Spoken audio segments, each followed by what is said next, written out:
Hello again, everyone. Greetings from Dean's Park Court. I hope you've had a good couple of weeks and are still social distancing to stay safe. The articles I am sharing today were written in the spring of 1995. Spring is well and truly here, and we have experienced some warm sunny days which sets the birds and the bees into motion. Yesterday I was looking out of my window overlooking our garden and saw a female blackbird searching for material to build her nest. She picked up dried leaves and pampas grass and small pieces of bark and grass cuttings in her beak. I was surprised how much she was able to carry at one time. I watched as she made several trips over the lawn.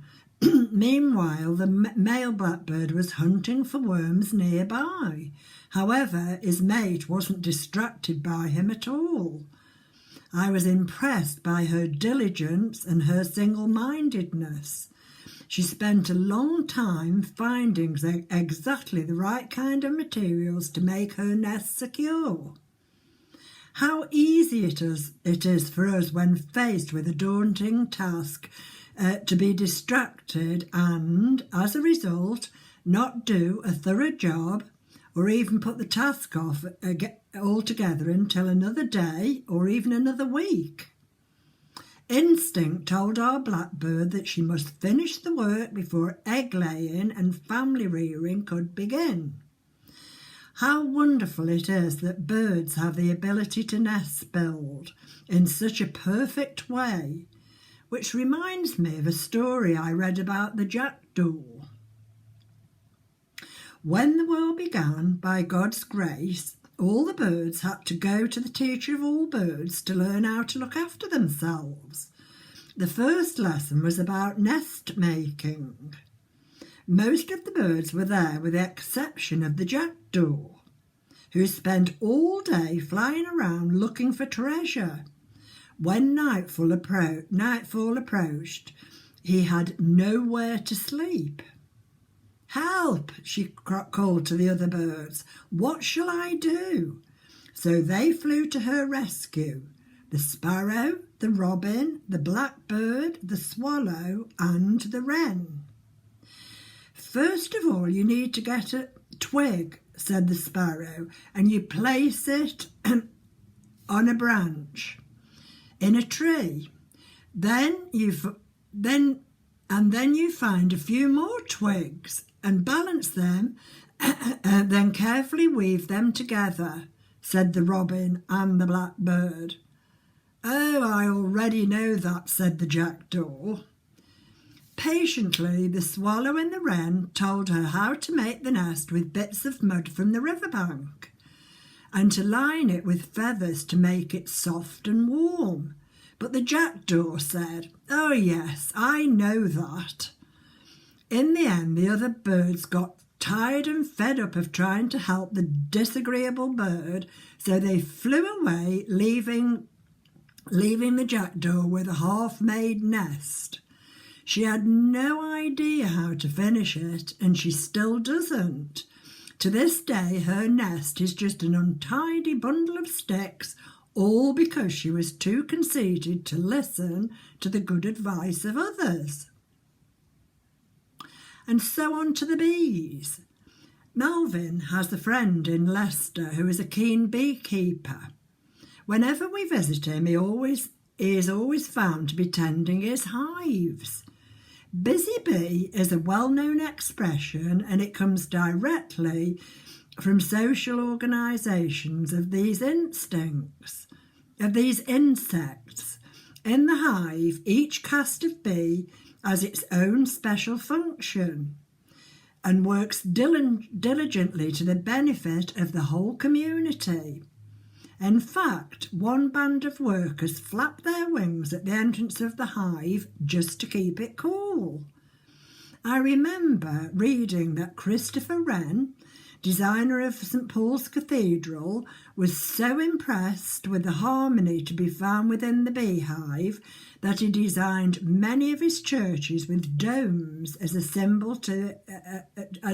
of harmony. So, as I sit down and enjoy toast and honey, I shall spare the time to be grateful to the bees and to all those on whom I depend to make my life run sweetly and smoothly. When I do something right, nobody ever remembers. When I do something wrong, nobody ever forgets it. That was the plaintive caption on a comical card sent to us by one of our friends when she was on holiday. Though I had to smile, I sympathised with the sentiment it expressed.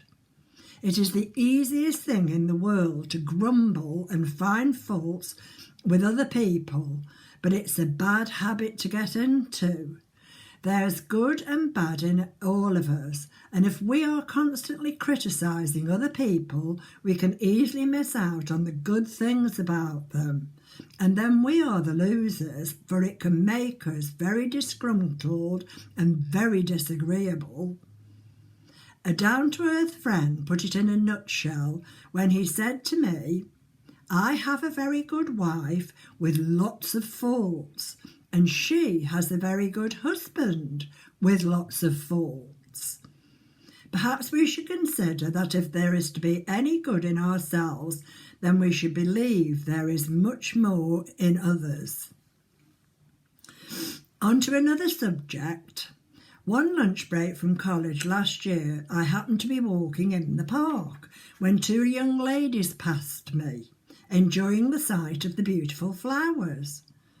What unusual blooms that lupin has," I overheard one of them say. "Yes, even the leaves are strange," agreed her friend. "But it's very pretty though, isn't it?"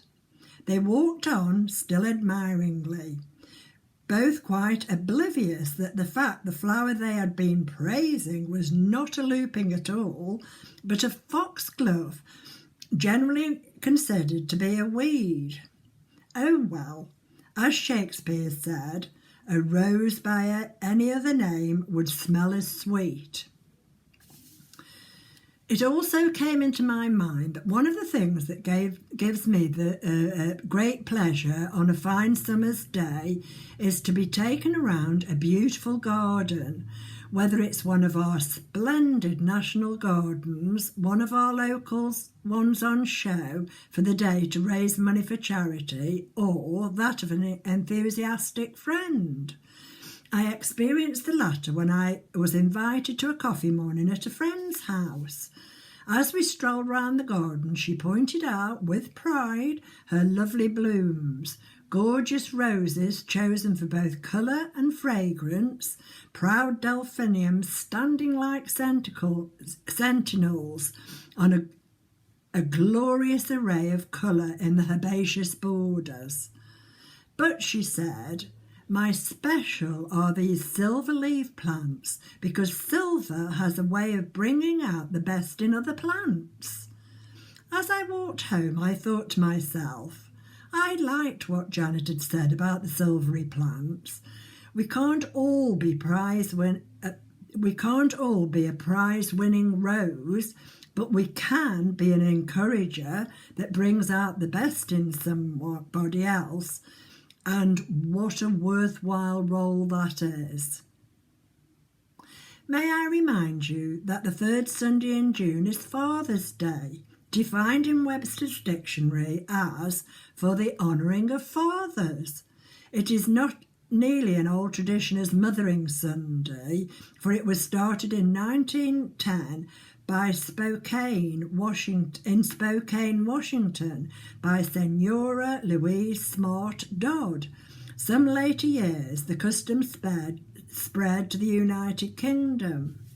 On this day, fathers are remembered with cards and presents such as handkerchiefs and socks. I once read that the best thing a father can do for his children is to show them he loves and respects their mothers, and in turn they will respect themselves. So on their special day, let us remember all fathers and pray for them in the responsibilities they have been given and the homes and children's welfare that depends so much on their example. Obviously, it is now the time of the year for the birds and the bees.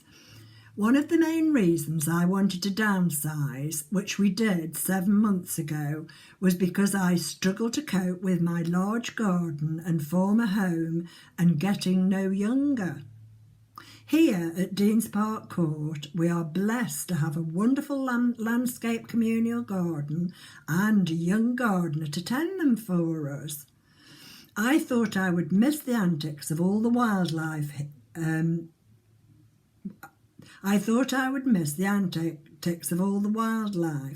but already we have all sorts of creatures visiting: a squirrel, a badger, and regular birds, 2 blackbirds, many sparrows, pigeons, and a rook. The rook, though, steals lots of the bread in huge beakfuls, which I now feed them daily. Because of lockdown, McCarthy and Stone have relaxed their strict rules and have given permission to homeowners who would like and can to adopt a piece of garden and make it their own. We have a very small, ugly substation directly in view from our apartment when we look down. So I'm now on a project to change our outlook and to improve our view by disguising it and making a new border and putting my own mark on it. And also hopefully improve the view for the other 4 apartments that have a similar view to ours. Because it's different, it's given me a new lease of life, a new energy, and a new purpose to bring this about. I will have a new home for my Snow White and 7 Dwarfs that I recently restored and just couldn't leave behind when we moved. Downsizing was some mean feat, and it was certainly not easy. I find it quite amazing that the articles I have based this blog on were also about gardens and the way they delighted me in 1995, which is now 25 years ago. And although I had become so fatigued with my former responsibilities of caring for such a large garden and my home, my passion has been fired up again. It's given me a new motivation and also given me exercise I was so lacking during lockdown. So I have realised there can be upsides to the downsides of life, especially as it is at present. I mentioned at the end of my article that Father's Day is almost upon us, about Father's Day, and it is almost upon us again. I'm sad that my dad is no longer with me, and actually I am now 14 years older than he was when he died at the age of 67, so I have already been blessed with a longer life than he had. My dad was a keen gardener, and I know I learnt a lot from him. He especially loved gladioli and grew them in rows like soldiers. Also the large-headed chrysanthemums that always had paper bags placed over their heads to protect them. They were wonderful flowers for cutting and using for flower arrangements. I was also proud of my husband, whose speciality was dahlias. He used to show them in his annual company's flower show and won many prizes. I was also reflecting how things have changed from my childhood to modern day, and even from my daughter's childhood 50 years ago. Then expectant fathers were kept well away from the birth of their children. There were no pre-birth classes when you had a partner, and something that amazes and delights me now are the wonderful pre-birth scans. I recall being invited to go with my daughter and my son-in-law and Luke. I was there to have Luke on my knee when they had the scan for my granddaughter, which is now 22 years ago. But it was one of the most incredible things I have ever seen, and I still marvel at the memory of this day. And when I see on Facebook all the scan photographs of babies not yet born, it just absolutely blows me away. I think the change is certainly for the better, for fathers to be there right from the moment the little ones come into the world. The way they bond with their children and take an active part in feeding and changing nappies, etc. So I, for one, raise my glass to all the modern day fathers who teach their children respect by showing them their love and respect to their mothers and being by their side right from the very beginning. I know I had a father who did that. So I also raise my glass to all our beloved fathers who have passed over the rainbow bridge to heaven and are no longer with us. God bless your memory and may you rest in peace. The one thing we all have in common is our mothers and our fathers.